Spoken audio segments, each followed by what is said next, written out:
Welcome back to All Day Live, Friday afternoon. Rob Olson sitting in today. You know, air travel has been a big topic of late because, well, the price of airfare for one, also some of the consolidations in the industries. We talk about Sun Country and Allegiant airlines that have shut down.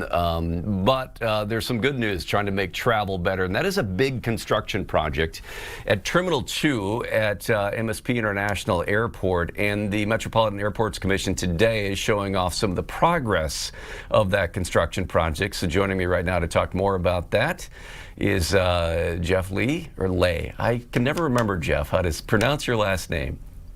It is Lee, as in leader. So. Thank you. Leader. Follow the leader. Anyway, with the Metropolitan Airports Commission. And I know this is scheduled here for coming up a little bit later this afternoon, midway through this construction project, a $263 million expansion at Terminal 2. Tell us what's happening and what there is to see now.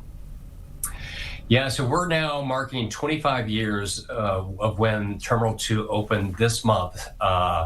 So on its anniversary here, 25 years ago, opened the facility to expand airport operations for airlines.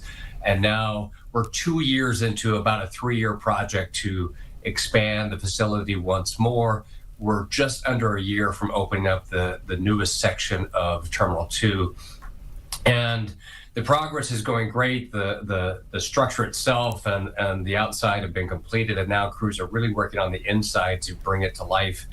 And what you can see behind me is one of the main features of that modernization of Terminal 2, and that is a timber-structured architecture that is going to bring a lot of wood and warmth, very high ceilings to that section of the north end of that terminal. Now, this is adding a couple of gates, more concessions, restrooms, that sort of thing?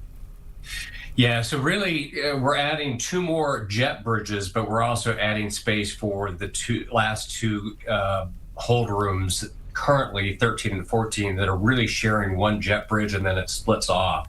And so we're really just right-sizing the gate hold rooms where the passengers sit and wait at the gates, in addition to the 2 new jet bridges, 15 and 16. So essentially we're expanding the facility to accommodate 4 gate hold areas, and then adding a lot of infrastructure and mechanical systems to be more energy efficient. That helps not only that portion of the building, but the rest of the building for decades to come. Well, let's talk about where Terminal 2 began and where it is now, and where it's going. I mean, it began as sort of the other terminal at the airport where you had charter flights going out of there. It's expanded to become a lot busier. I think it was 5 airlines going out of there. Is that still the case? We have about 6 airlines now, but it's fluctuated with the changes in the airline industry. But as many as 8 or so have been operating out of there, and just a couple of years ago set record levels month after month for passenger activity. It serves more than 6 million travelers. Sun Country is one of the prime airline users for the facility, Southwest Airlines, and some international activity as well. And really, the demand for the foreseeable future will grow, and so we really needed to add some more operational space, not only for passengers, but also for our tenants and our airlines. You mentioned it. We also have some new concessions that are coming in, and Lucky's 13 Pub and a Caribou Coffee and a retail shop will be part of that. And again, really modernizing this end of the terminal, but also support spaces, loading dock, and other facilities that will really help our airlines and tenants do what they need to do to help serve the passengers. Yeah, and so that need to expand, because a lot of people I know say they prefer to fly out of Terminal 2. What does that say about the air travel offerings in the Twin Cities, and what is the benefit here to passengers, or the promise maybe of better air service out of the Minneapolis-St. Paul Airport? Well, this really puts us in a position to be able to continue to attract service or to grow service from our existing airlines. Certainly right now, there's been some constraints at Terminal 2. In the last year, we added 2 more jet bridges on the south end, didn't make any major modifications, didn't expand the terminal, but squeezed in 2 more jet bridges to accommodate airline service on that end. And so we've had 2 new jet bridges on the south, and we're adding 2 more on the north, again, to accommodate the demand from our airlines and to position MSP to be able to bring in either more frequencies, more destinations, or new airlines as well. So a lot of activity certainly happens at Terminal 1, but Terminal 2 is a vital facility. And as you mentioned, there's a lot of passengers that enjoy that experience versus Terminal 1.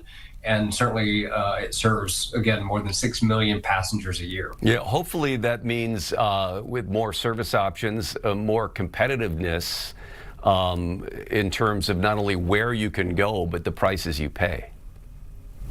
Certainly, right. And as an airport, we are trying to bring as many airlines into the fold for operations, and that's domestic and international. We're at 267 nonstop destinations, more than 35, a record level of international activity just set in the last year.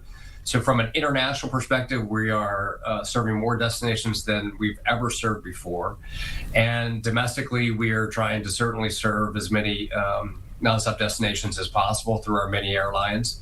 Again, this facility helps attract other airlines as well, and provides the facilities for airlines that are currently serving here to be able to modify and grow as well. Okay. Well, again, a tour this afternoon for the media of the construction progress and comments as well. And again, set to be done sometime in 2027, right?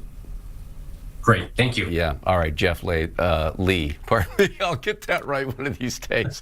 It's the way it's spelled and the way it's pronounced. You've dealt with that your whole life. Thanks, Jeff. Appreciate it.